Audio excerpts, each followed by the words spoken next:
Hello everybody and welcome. In this video I'm going to show you how to enable LED light for your speaker SOUNDCORE Motion 300.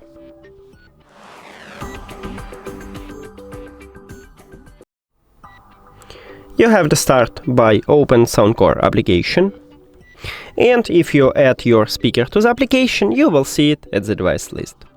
Now tap on it. And after that, go to the settings at the right top.